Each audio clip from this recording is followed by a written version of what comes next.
Over the last few years, my creations have taken the internet by storm, racking up tens of millions of views across many social platforms. And today you're going to learn how we do it. Hey everyone, my name is Graphy, and today we are diving into the world of 3D animation, taking a closer look at our latest creation, Adrien turns evil, that currently has over 30 million views. I'm extremely glad to know I've been able to put a smile on the face of so many people. Every single comment gives me the motivation to keep going and never stop.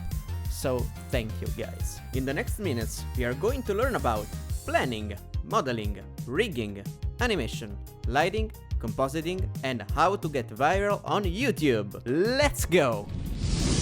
A few years ago, I was browsing the internet when I found this animatic. That's when I thought, wow, I'd like to see this project animated in 3D. And so the idea was born. Along the years, it became clear that building a great team of talented artists was necessary to achieve this goal, so that's what I did. While gathering the most promising 3D artists I've ever met, we started working on other projects, but the lack of technical organization was a huge limit. Making sure everyone was on the same page has been very tough. That's why I created the most technologically advanced community of 3D artists on Discord, 𝗦𝗫𝗕𝗦𝗫𝗕, where I offered my team lots of resources and revolutionary tools to bring our quality to the next level. On that note, I'm releasing some of our tools and previous projects to the public. Check out my Patreon page to learn more about that. Now back to the project. Let's see how our boy Adrien was popped into existence. FireFerix, Alexio, the spotlight is all yours.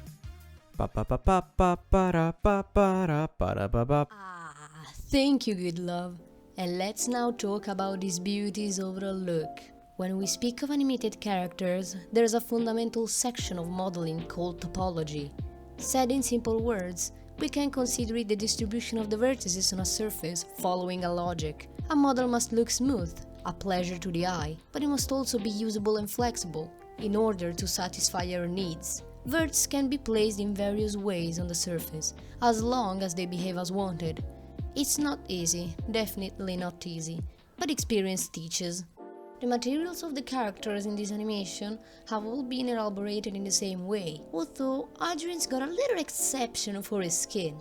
Human skin is very complex to reproduce, as you can imagine, and since we're caring for a cartoon character, I elaborated a kind of skin around believable and simple. It's oriented mainly on the view of very light pores, and some areas were marked as shinier than the rest of his face, such as his nose and his lips. You know, little details which make this beautiful boy look even more beautiful. And now, let's talk about his hair. Prepare yourself.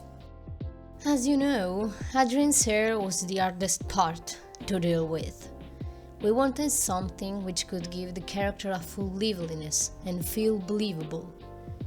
Hairstyling is a work of precision and observation, as it is supposed to give the sense of realism to the character, and in fact, it was finally made after 7 damn attempts, through which I could understand the methods to use to give it the right shape, but still I can't deny the whole process was absolutely infernal. I used the old and warm particle systems. These were organized based on which part of the head they had to cover and how.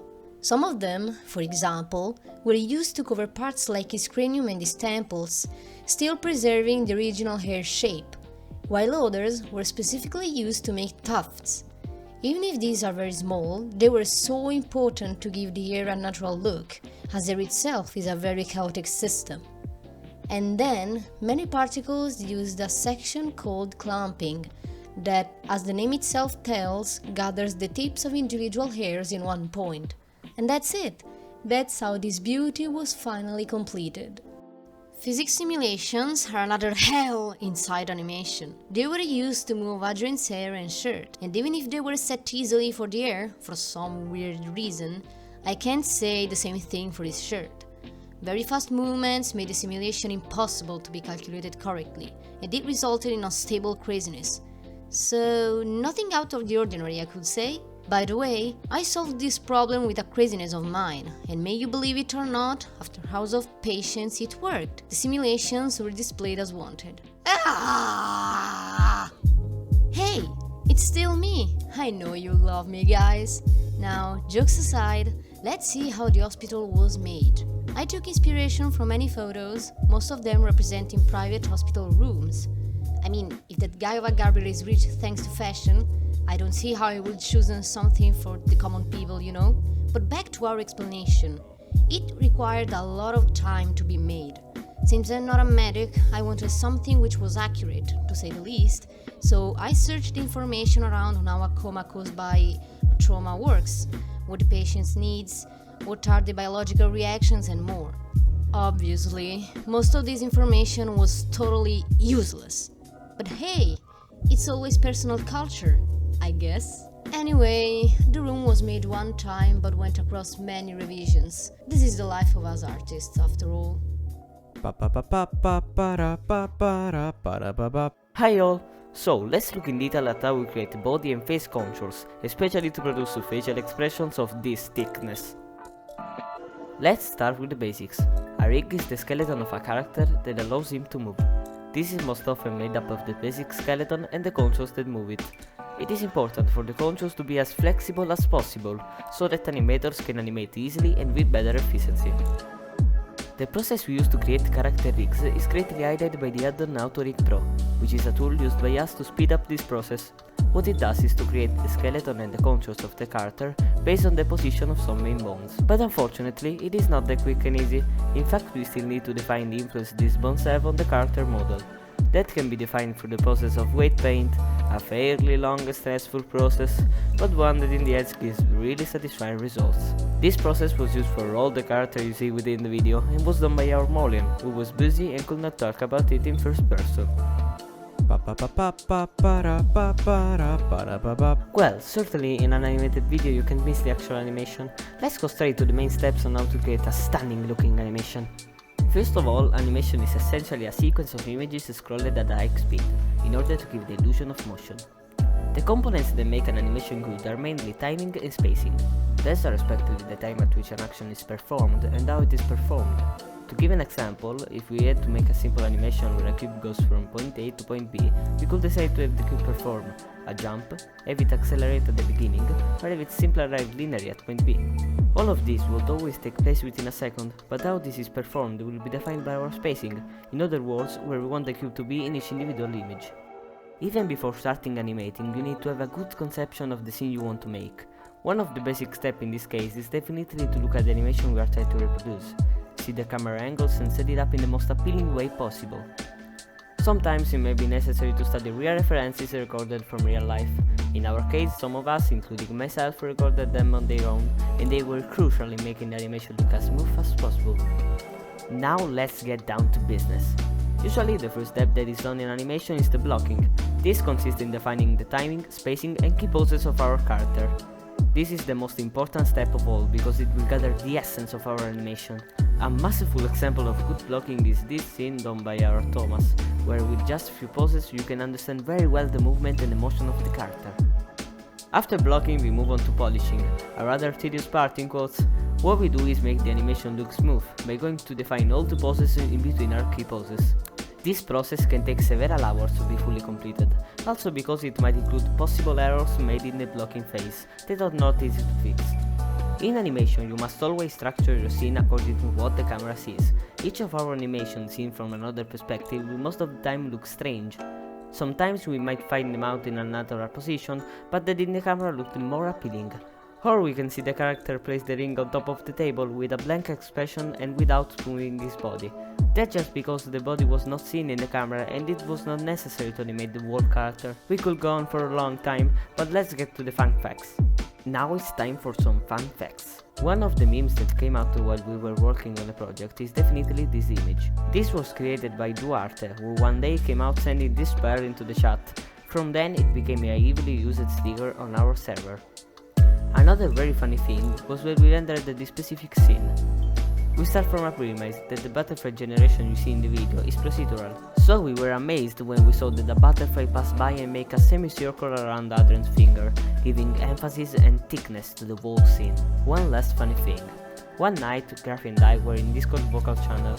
Graphy was watching a scene animated by Thomas, but he ended up doing something very unpredictable, make the camera shake wildly and making it look like there was an earthquake. I mean, look at this! That's fantastic! From then on, we kept repeating that we have to make a video called Miraculous, but there is an earthquake. When it was time to give the scene the best of lightnings, I was instantly engaged. So here I am, having a chat with you about lightning. Lightning is fundamental for the look of the animation. An animation can be greatly done and look ultra realistic, but if the lightning doesn't reach the same quality, the whole project won't be as good. You know, it could even feel bad speaking of visual satisfaction, so be careful about that. The position of the lights depends on the composition we want to get. It is important that all the objects hit by the lights keep their three-dimensional look. If the model appears flat, then the lightning needs to be fixed to allow life and beauty to the scene. When a light source was behind Adrien, like the sun, I put another light on his back. These kind of lights are called backlights, and they help to sharpen the character's silhouette. Thanks to this method, the character feels real, as it comes to be shown in its full beauty. In some cases, I had to use smaller lights for little details, near the newspaper, on the old pages, or to brighten up Adrien's hair, since the dominant light doesn't always behave as we wish. It's a long work and it needs a lot of attention, but it gives its results. The meaning of the story is well known, and I wanted to enforce it by playing with lights. As you can tell, the beginning of the animation presents a warm, soft light, telling that the sun is starting to set, while in the end there is a sudden shift from a strong and aggressive spotlight to an even softer and delicate light, for which the sun had finally set. This detail was important to mark the passing of time and the digestion of a loss, the loss of an important one such as a father. The light of the sun is as alive as the boy's emotions, to end up dying with his own anger, comprehended that he is now lonely. Obviously, frames never look perfect after rendering, and that's the reason why we use the Blender Compositing. It is great to add fog, glare, and other effects which render the scene look enjoyable to the eyes. Even if many changes are made during the editing phase, the direct compositing in Blender is important. Every frame preserves information that we can keep or deactivate. This information includes fog, motion blur, shadows, lights, materials, and even more. It is better to make small changes through this, because all the stored information guarantees complete precision in the application of such effects. When you want to export an animation, there are many different alternatives. The best one is to export as an image sequence. Among all the available formats, we chose EXR, and here's why. Well, because EXR good, PNG bad. Okay, in all seriousness, all our scenes have been exported in a very special format called EXR, which is basically a supercharged image format. The main advantage is that it retains all the data for each individual pixel, regardless of the exposure, giving a lot more freedom in post-processing without having to incur in color clipping. Even the greatest video on this planet requires good packing to gain visibility. To do that, we need to study the platform's algorithm. The YouTube algorithm is basically a machine learning model. Understanding it is very complex, especially because it constantly changes due to its nature. YouTube Studio offers a ton of statistics about your videos. The two most important ones are CTR and user retention. The first one is a percentage value that represents how many times people clicked on your thumbnail when it was shown to them. The second one is probably the most important metric, retention.